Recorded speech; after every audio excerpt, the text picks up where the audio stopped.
All right, it is Wednesday again. This is the Wednesday weekly learning session. My name is Carlos Navia. I do this every Wednesday at 3 p.m. Pacific time, 6 p.m. Eastern time.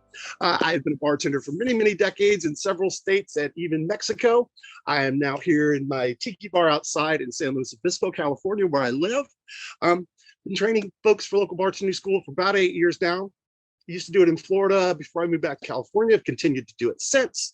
Do this every Wednesday. I do a lot of one-on-ones with people, and you might recognize me from some of the videos in the online portion of the course. So if you are a student of local bartending school, there is a link where you can hit the link and come into this on the local bartending school Facebook page. If you are not a current student, there is a different link. They're going to ask you for a little bit of information, knowing that you're interested in bartending, and then you'll be able to sit in this class live as well. So we have made it through January. I am sure everybody has given up on their New Year's resolutions by now, and it is back to business as usual as this most February's. So we've made it into February. It's a short month, but we got a lot going on this month. A lot of things happening. Today is, of course, Groundhog's Day. Old German tradition brought over to the U.S., where we let a large rodent predict the weather instead of the hard science that is meteorology. That just hard found science there. I should have been a weatherman. I mean, it's a job where you can be wrong half the time and not get fired. That's right up my alley. And where I live, it's pretty easy to be a weatherman where I live. Like, hey, look outside. You see what it's like outside today? It's gonna be like that tomorrow. We'll see you at 5 later. Bye. But anyway, in the U.S. started in 1887 in Punxsutawney, Pennsylvania, where Punxsutawney Phil is. And I checked in with Punxsutawney Phil today, and he saw his shadow and he got scared. So that means 6 more weeks of winter. If he had not, we would have an early spring. It's going to be cold for a couple more weeks. That's all there is to it. Large rodent or not. Winter's not quite over yet. We still got a little while till summer, but we do got a lot of other things going on. There's also, I feel like I have to watch this at some point today. There's also a very popular movie called Groundhog's Day with Bill Murray. I actually watched the new Ghostbusters with Bill Murray making an appearance in it as well last night, which was pretty amusing. Now I got to say this too, because she throws out a bar joke. One of the little children throws out a bar joke in there. Good, friendly Disney bar joke. Grasshopper walks into a bar. Bartender says, "Hey, there's a drink named after you." He says, "Really? There's a drink named Phil?" Anyway, so stupid joke. So he saw his shadow. So Bill Murray, Andy McDowell. Bill Murray is sent. He is a reporter. He is sent to cover Punxsutawney Phil, and he doesn't want to. And he ends up going there with Andy McDowell and reliving Groundhog's Day over and over and over and over again. But like in, a lot of movies, TV shows, and I've talked about this before, how, kind of cinema and entertainment reflects, real life. Of course, they go to a bar at one point, and they have a little scene in the bar. And Bill Murray, he orders Jim Beam on the rocks. Nice, manly drink to go to. She orders sweet vermouth with a twist. And that, okay, where's the glass? So this is our official Groundhog Day drink. Sweet vermouth. Well, it looks like sweet vermouth. I know I've got one here somewhere. There we go.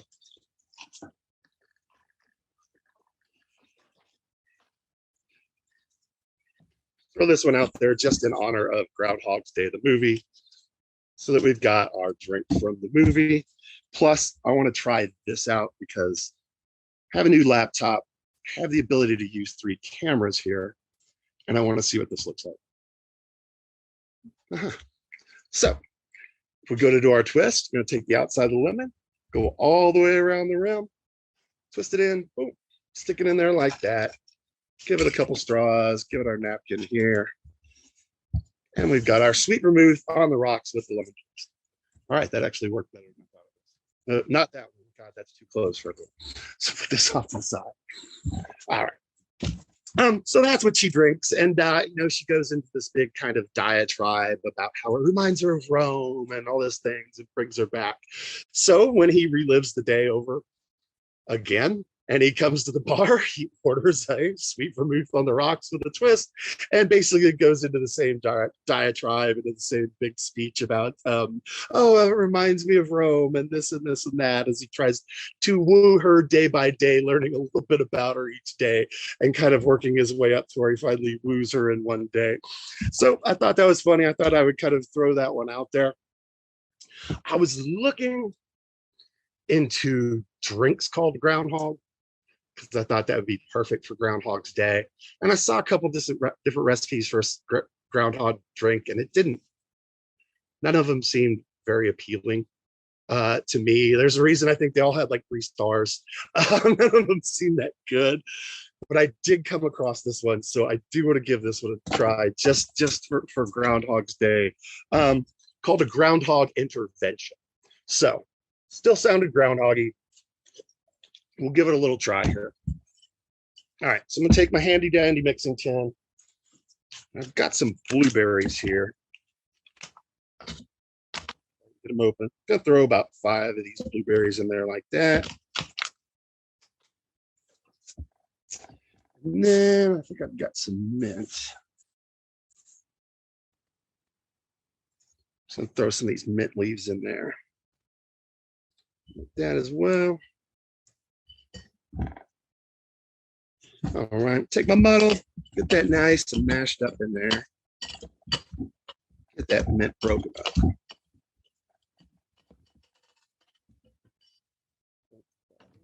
All right. Throw some ice in here. So I've got my mint, got my blueberries in there. So I'm gonna do a full shot here of, and once again, it's just colored water, not using real alcohol because I don't have anyone to drink it. So we're going to do 1.5 ounces of whiskey, bourbon, or any type of whiskey will work for that. The other thing it calls for, and this should be about the right color, is Cynar, which I was not familiar with, so I had to look that up. Got it written down. CYNAR. Never heard of that. What is that? It's kind of a type of Amaro, like Fernet Branca. Aromatic, aromatic Italian liqueur, roots, herbs, stuff like that. Cynar, though, specifically is also flavored with artichokes. So kind of an artichoke Amaro, which I don't like artichokes, does not sound appetizing to me at all, but that's what it is. So this is going to give us about the color of that dark black liqueur. We're going to do 1/2 ounce of that in there as well. Then we would do some light creme de cacao. Just tastes like chocolate, give it a little chocolate flavor, so a little clear will do that for us. And some fresh lemon juice, which I bet I have some lemons here, which I'm sure I do.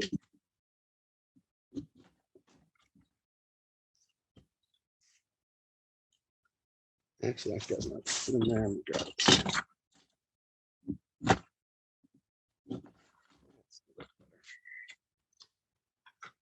So I'm going to squeeze some fresh lemon juice in here as well.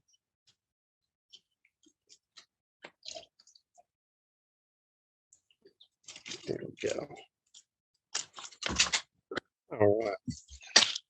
Pop our cup in there, give it a nice good shake. Get that nice and shaken up, mixed up.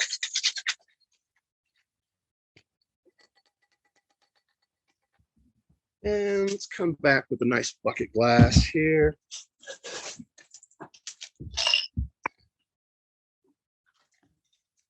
And give it a nice strain out here.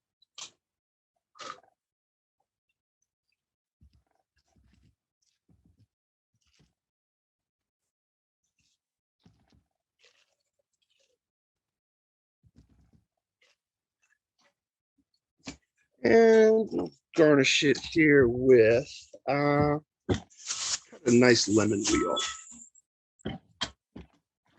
And once again, please take the stickers off the fruit before you serve it to anybody. I hate that I have to even say that. We'll give it a nice lemon wheel here. See if we can give it a mint sprig to go on there as well. Slip that in there like that. And guess we got some blueberries. Might as well give it some nice blueberries. And to garnish it as well. And this would be our groundhog intervention, just like that, ready to go. So, gonna try with the real stuff later. If I can find some Cynar or some Fernet or something like that I can throw in there. I don't know. Bevmo, got to find the warehouse liquor store. That's where all the good stuff is, Bevmo. So that was what I came up with for a groundhog drink for Groundhog's Day. Just kind of something fun there. I'm gonna let you step out real quick.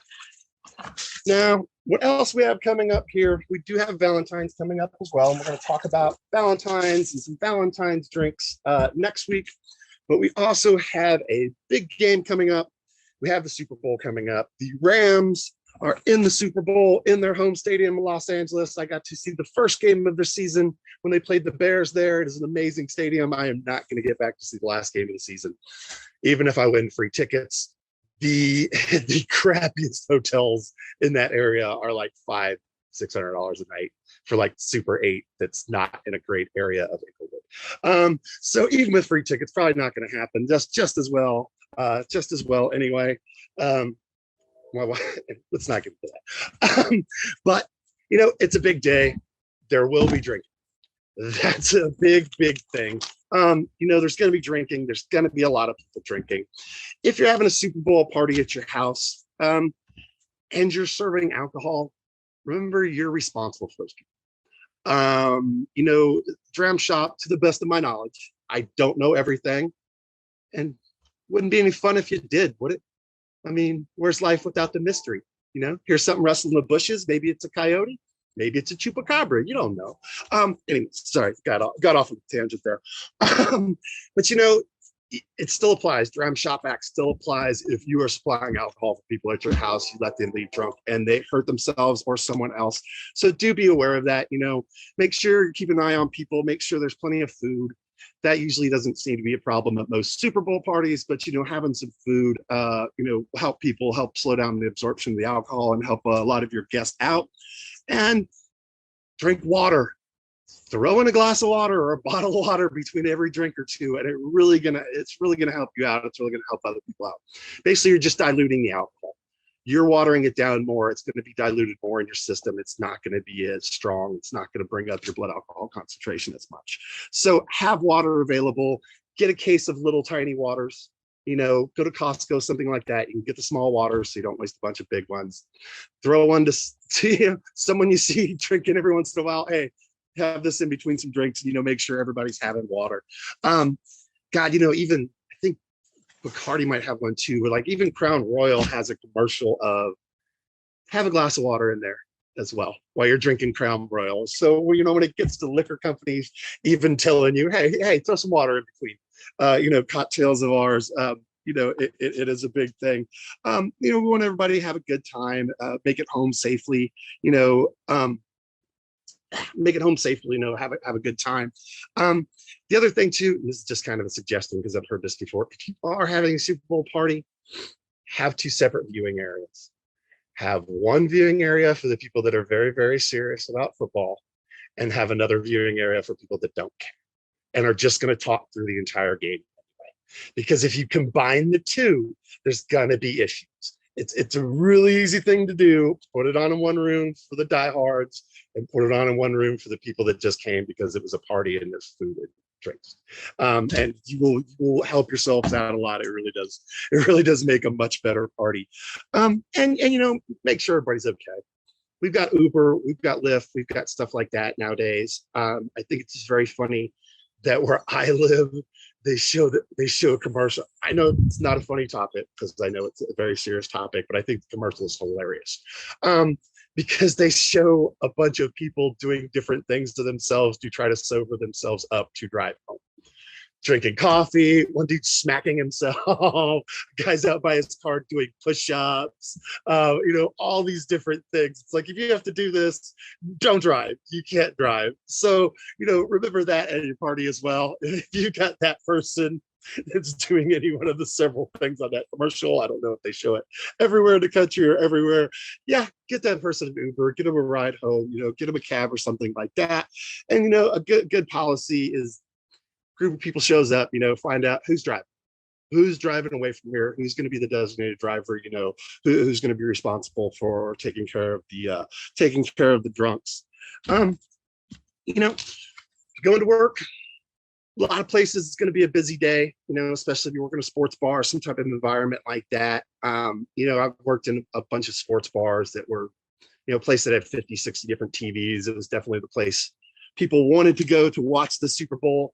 I've even seen it where I believe they sold tables and seats at the bar so that you had a reserved seat when you could buy a table or you could buy the bar stool of where you wanted to sit for the game for like $25 or something like that, so that they had reserved seating in one of the places I worked at. So, it's definitely a busy day. There's going to be a lot of drinking. There's going to be a lot of emotions, because some of the people are not going to be happy at the end of the day. Some of the people are going to be ecstatic, and depending on, what your crowd is predominantly like, if you're in a bar in LA, it's going to be predominantly Ram fans.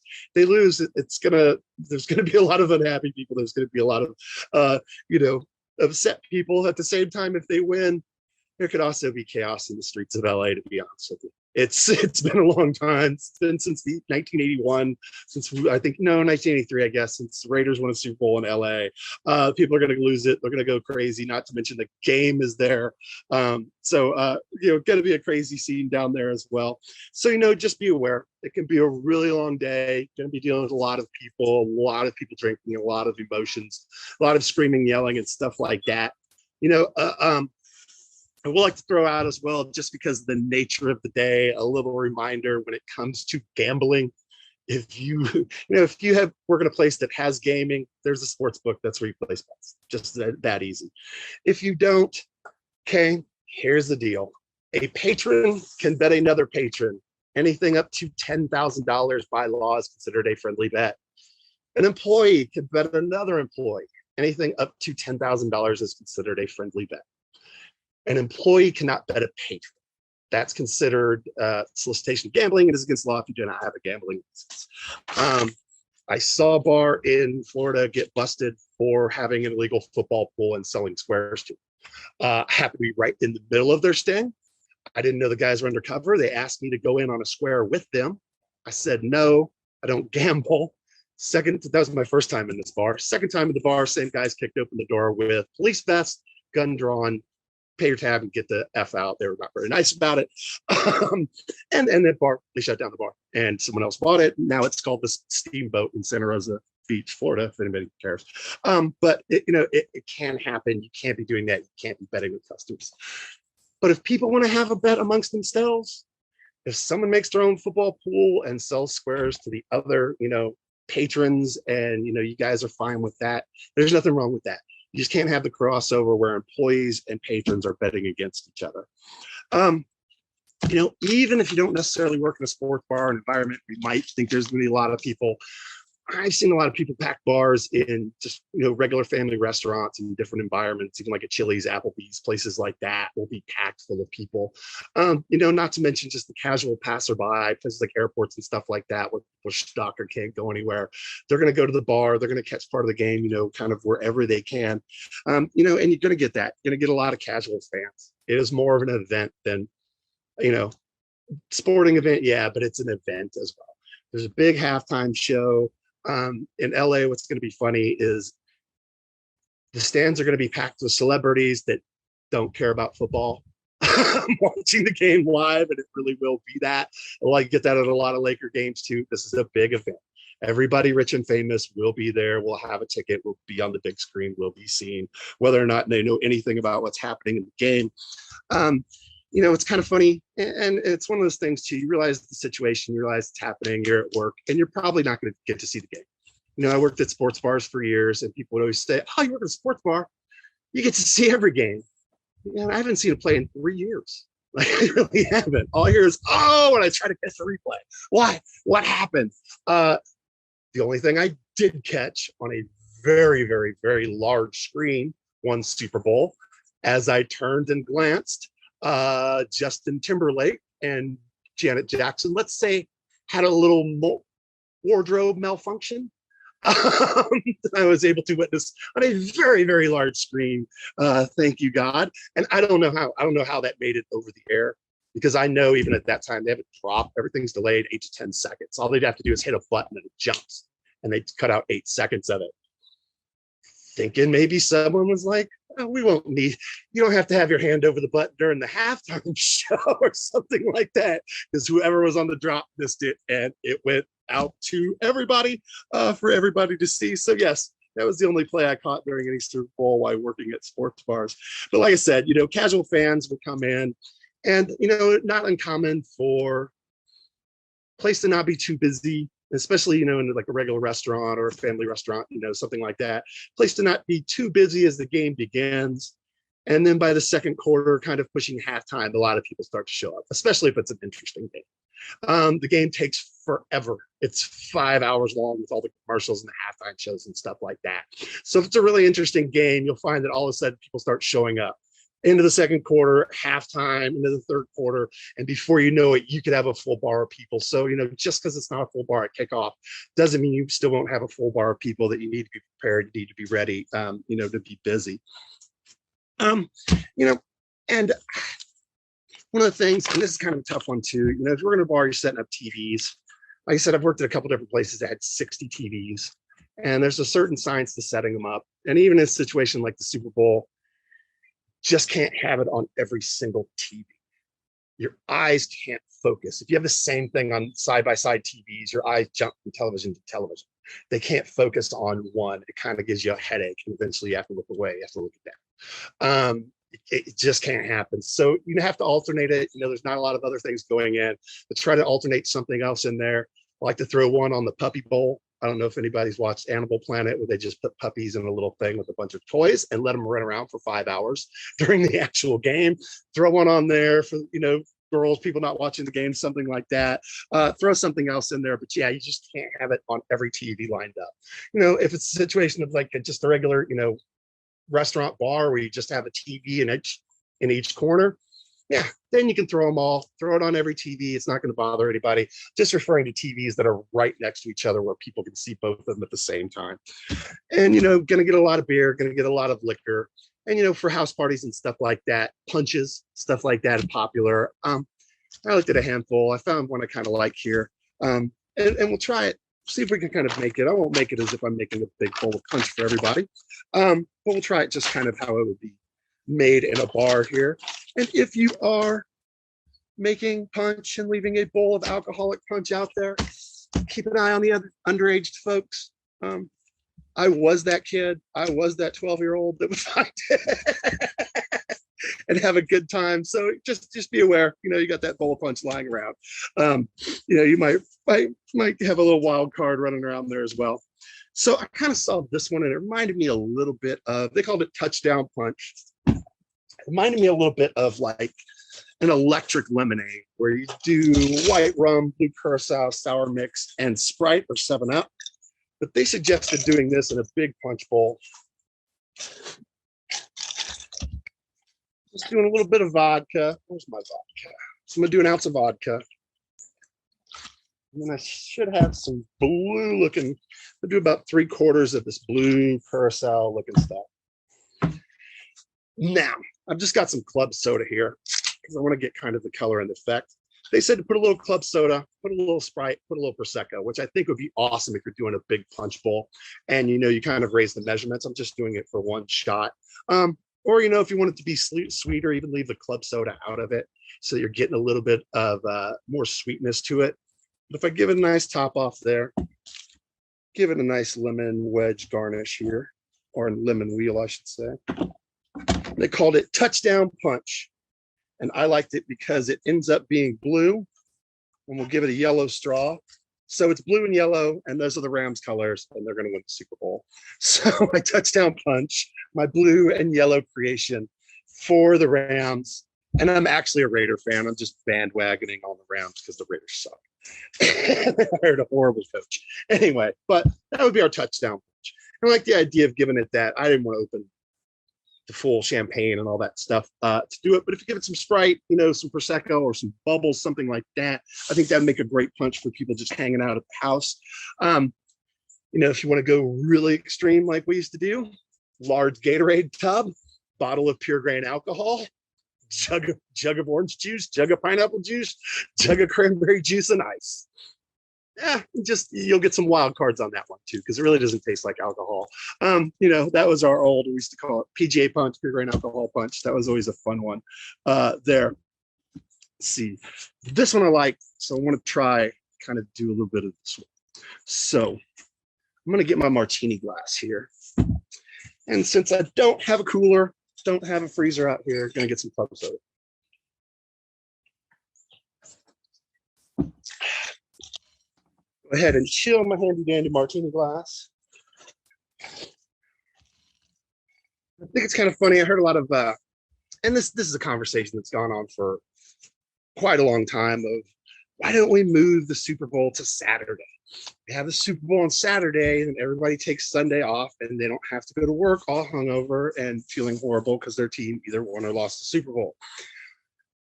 It'll never happen. They're going to get higher ratings. More people are going to watch on Sunday than on Saturday because there's other things to do on Saturday. Even though it's a couple points, that's millions and millions of dollars to the NFL. So it'll never happen. I like the idea better of make Monday after the Super Bowl a national holiday. Nobody goes to work. Banks are closed. Post office closed. Everything's closed. Just everybody stay home, win or lose. And, with that kind of sense in mind, the city of Cincinnati has already canceled all public schools for the Monday after the Super Bowl because they're going to be 3 hours ahead of us. The game's probably going to go till 10, 11 o'clock at night. Let your kids stay up and watch the Super Bowl. They don't have to go to school tomorrow. So I think that's kind of awesome. They keep talking to the radio, trying to get LA to kind of fall in line and do the same thing of let the LA kids have it off too. They can do it because the day after is Valentine's Day. So they can call it a holiday, Valentine's Day. Yeah, exactly. Oh, that great holiday. I'm gonna hold off on my Valentine's Day commentary till next week. We'll get it. my first, I'll get on my soapbox next week about Valentine's Day. All right, I'm gonna throw some ice in here. All right, so I do this one with white rum. Well, I got this clear here. So I'm gonna do 1.5 ounces here of what would be my white rum or my clear rum. Get that into there. And then what else am I looking for here? Ginger liqueur. So if you're not gonna spill water on my new laptop, I'm gonna try not to spill water on my laptop. Ginger liqueur would be like Domaine de Canton, and I think I have a picture of that. Oh, Olympics will be on too. Oh my gosh, there's so much going on right now. I forgot about the Winter Olympics as well. And we got Valentine's Day. It's also Black History Month. It's a big short month for a lot going on. What was I looking for? So like ginger liqueur, like this guy, Domaine de Canton, you see in a lot of bars. It's usually got a little bit of a yellow tint. This will work just as well. We're going to do about 1/2 ounce of that in there too. So we put a little ginger in there with our white rum. All right. I'm going to go with some fresh lime juice. I got limes in here. Ends off. Squeezer. So go ahead and squeeze some fresh lime juice in here. And remember, about 1/2 a lemon, 1/2 a lime. That's about 1/2 ounce. Just about the right amount. Nice in there. And my simple syrup. I'm going to do about 1/2 ounce here of our simple syrup in there as well. So a little ginger, a little lime juice, a little bit of sugar to sweeten it up there. And this one they call the Calm Sunny Day, which I just like the name of it. I don't know. I get a lot of calm sunny days out here. Also going to throw in just a couple dashes here of our Angostura bitters. So we're going to rum, our ginger liqueur, lime juice, simple syrup bitters. We're going to pop this in, give it a nice little shake here. Get that nice and diluted and shaken up. All right. Rinse this off.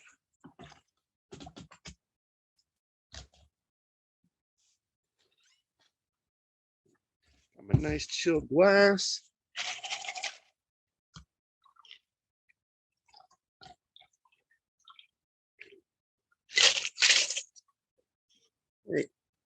A little extra drip there. And let's give it a nice little garnish here. We'll give it a nice line.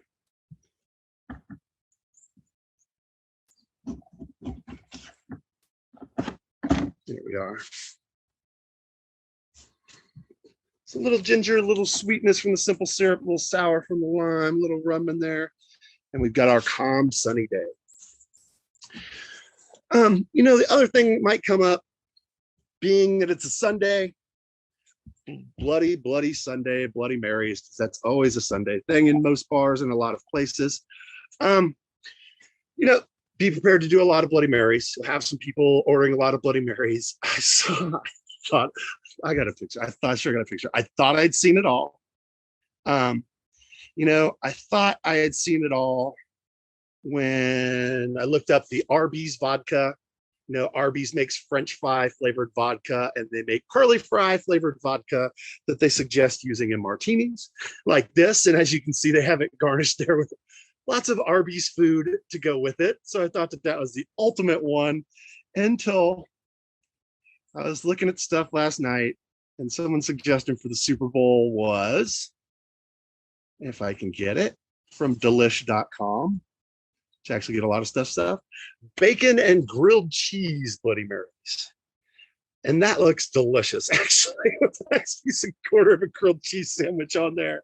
The Madonna Inn that I talk about here a lot does lettuce, bacon, and tomato Bloody Mary, which is kind of fun there as well. But a little grilled cheese on there, a little piece of bacon, that looks like a great Bloody Mary.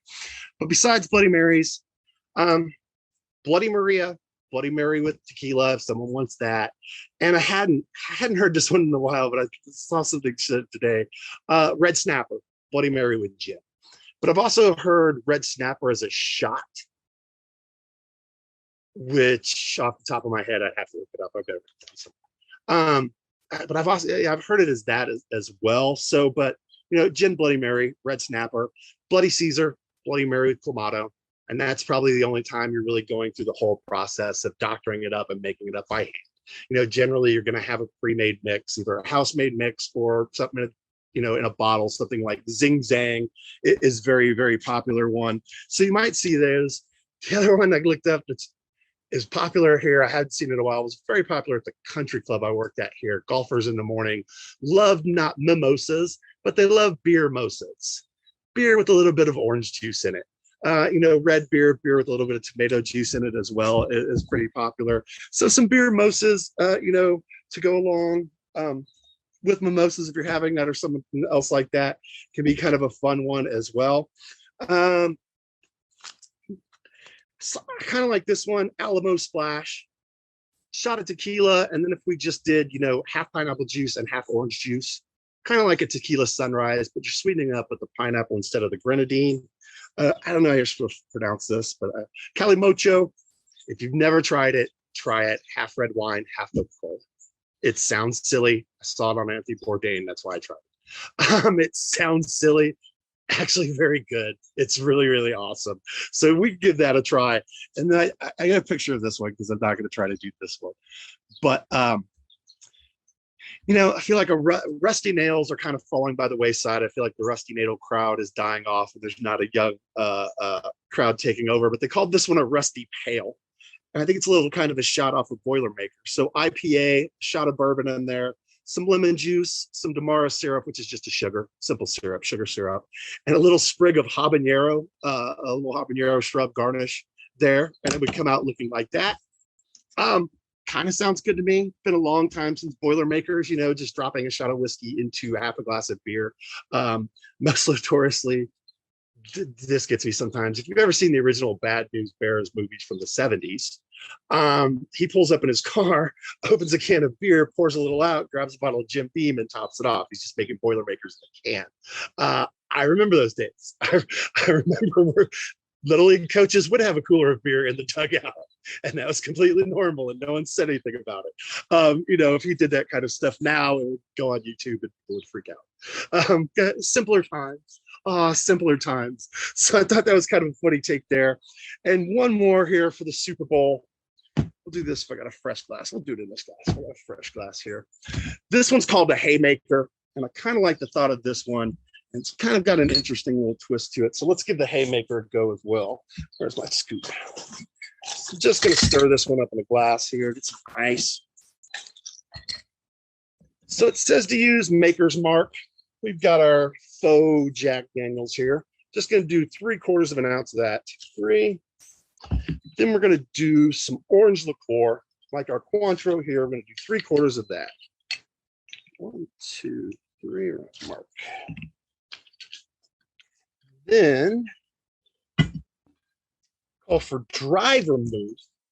And this sounds like a lot of dry vermouth. Equal parts of everything, 3/4 of an ounce of that. And then some fresh lemon juice. So I know I got another half a lemon here. I'm gonna get it to about 3/4 here in my jigger. So we got about even amounts of everything. Another half.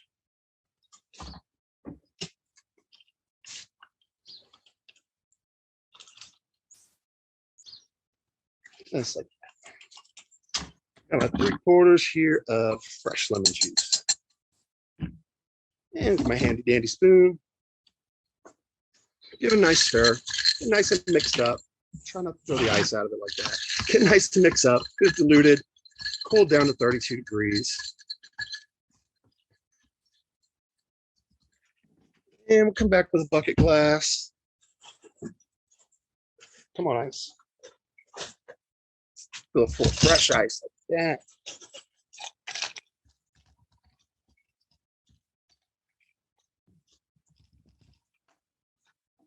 And the strainer. Strain it out of our fresh ice.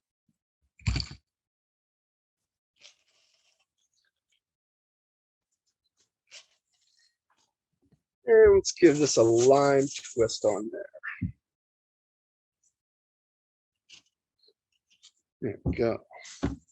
Once again, all the way around. Squeeze it over the top. Stick it in there like that. Couple straws, couple napkins, and that is our Haymaker. Hopefully the Rams will be throwing haymakers at the Cincinnati Bengals. Gotta really hope they win. It's going to be miserable in California if they don't. It's going to suck to go to LA every time and listen to LA radio, which I do a lot, and hear about how they choked. So we're pulling for the Rams. Sorry, bluebirds are flying by. Any questions about anything today? Yeah. First of all, do you doctor up a red beer or just strictly beer and Clamato juice?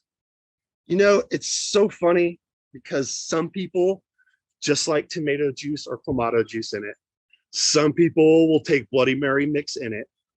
And even like the way we make micheladas in California is different than they did it in the Yucatan when I got to Mexico. It was kind of a different way of going about it. You know, I've even gotten to the point of, let me just give you the draft beer and give you a shot glass of whatever you're going to pour it and let you just pour it in. Just let you, it's always too much or never enough. And then, you know, here, I'm going to give you a full beer, take a sip off of it and pour in whatever you want. And you know, not a big deal. Just to make it easier, let them kind of doctor it their own way. You know, in Mexico, the way they do micheladas is crazy. You know, here you get like a salted rim, maybe a little bit of lime juice, a little bit of hot sauce, beer, and tomato juice. California, there it was like 2 ounces of lime juice. Like they squeeze like two, 3 whole limes in there. Then they put a ton of hot sauce. And then they put this stuff in called Maggi, M-A-G-G-I. And it's like Worcestershire on steroids. They sell it here, but I live in North Mexico. So I don't know if they sell it everywhere. Little brown bottle, yellow label says Maggi. And then they just put that in there. So it's just lime juice and hot sauce and Worcestershire. Well, and then they pour their beer in there, take a sip, pour some more beer in there, take a sip. And that's what I said, michelada is my chilada. It's however you make it. Everybody's going to make it different. And that was kind of their thing is it's mine. I'm going to do it my own way. You would just give them the glass and a beer and let them, you got to do your thing. You're going to do whatever you're going to do with it. So yeah, it kind of does depend. And then it got weird coming back to the United States, because then I'm like, how did we used to do it before? I forgot. I've been doing it like that for all winter. Like I forgot how, we would do it, back over here. But yeah, I see a lot of times I just ask them, what do they want? You just want tomato juice, or you just want clamato? It's the grossest thing.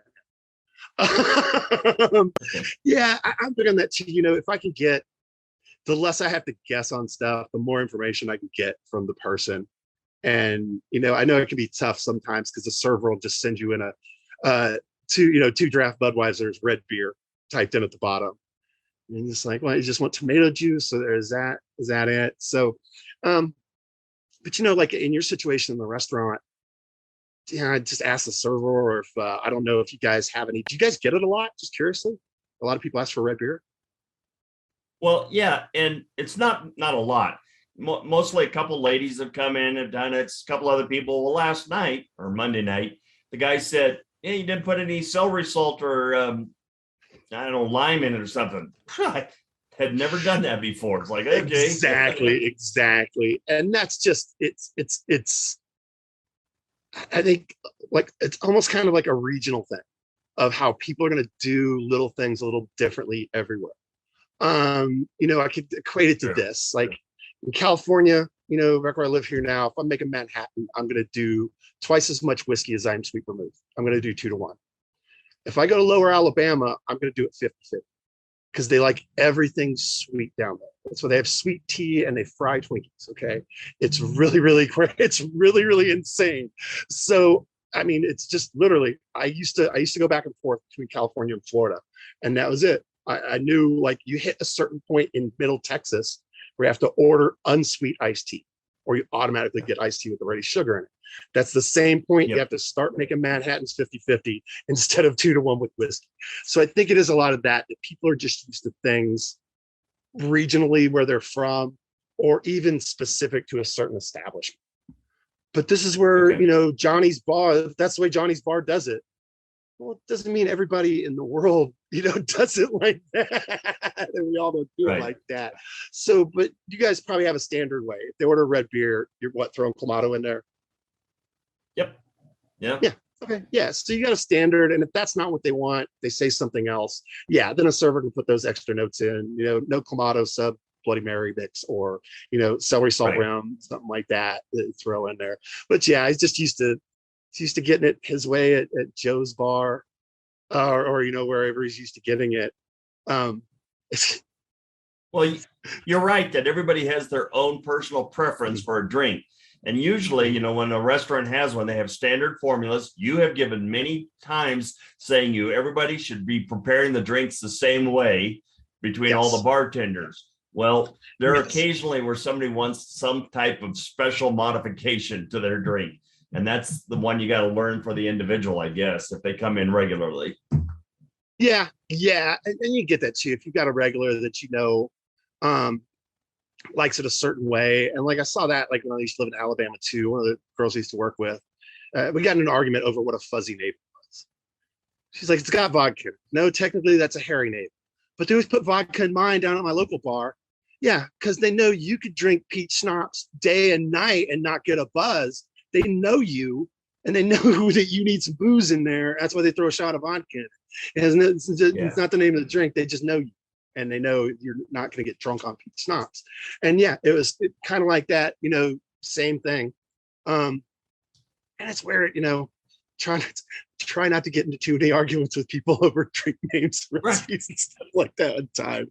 But I did get into an argument with one bartender who tried to tell me that a Colorado Bulldog didn't have vodka. It was just Kahlua, cream, and Coca-Cola on top. I was like, no, it's got vodka. It's a White Russian. It's got vodka. And I'm sitting at the bar. He's working the bar. So he's kind of like, this guy doesn't know what the hell he's talking about. Just another random drunk that thinks he knows everything. I'm like, dude, because I'm sitting at a bar, middle of the day. I don't have a job. I'm in Palm Springs this winter. I'm waiting to go back to Florida. I didn't feel like golfing that day. Or maybe I already went golfing that day. Could have been. I'm at a bar called the 19th Hole. So What am I doing? I'm just watching him make drinks and watching what he does. I'm counting his pours. I'm seeing everything that comes in. Server orders a Colorado Bulldog, and I'm like, you didn't put vodka in there. And I know I should have just kept my mouth shut. You put doesn't have vodka in it. Yeah. Yeah, it does. It was like, no, I've been a bartender for 20 years. It doesn't have vodka. All right. I know what not to order here. I think was my thought. Cool. I'll stick with my tequila and my Miller Lite. I'm good. No worries. Yeah, it was a bar I could walk to too. That's just ugly. You know, when I could walk to the So my bar. last question is, I got two different recipes for a old fashioned, and one of them added a dash of sweet vermouth. Do you put sweet vermouth in yours? No, and I've never heard that before. Yeah, I've heard it going kind of the other way. Like I've seen people put cherry juice in Manhattans to sweeten them up. It's just kind of going the opposite direction. But no, I haven't heard that. Did it say like specifically for like a sweet old fashioned? Well, it's called the perfect old fashioned, you know, whatever. Okay. But anyway, they had a splash of sweet vermouth in there. It's like, okay, I had never heard of that one before. So just was curious. No, you know what? I hadn't heard of that one before, though. I think they're kind of playing off the name like the perfect Manhattan. If I put a splash of dry vermouth in a Manhattan, now it's a perfect Manhattan. So I think try to play off that name and kind of put a little twist, a little change on it. Perfect Manhattan. Okay, got it. Exactly. Okay. They're playing off that name. I think trying to put a twist on the old fashioned, the perfect old fashioned, playing off the perfect Manhattan. Yeah, perfect Manhattan is just Manhattan with a couple drops of dry vermouth in it. A couple drops of dry vermouth in your Manhattan. Now it's perfect. And I tell it to people. So it comes up and asks you if you can make a perfect Manhattan. They're not asking if you make the quintessential Manhattan, greatest Manhattan of all time. They're asking for sweet and dry. That's all. So I think they're kind of playing off that name. And, you know, it's still a big trend. Who can take the old classic cocktail and put the new twist or put the new spin on it is still a big trend, you know. And last summer it was highballs. Who can do highball, who could do this with a highball, who could do that with a highball. You know, and we'll see what this summer brings. It's I'm ready to get through this month and get to like spring cocktails. I'll get the blender back out here. We'll make some frozen drinks. We'll have a good time. A good summer. Any other questions I can answer for you? Nope, that's it. All right. Well, thank you very much. Have a great week. Next Wednesday, we will talk a little bit more about the Super Bowl and some Super Bowl things. And then we will talk about love, sweet love, and that day where we all celebrated Valentine's Day. So thank you. Have a great week. I will see you all next week.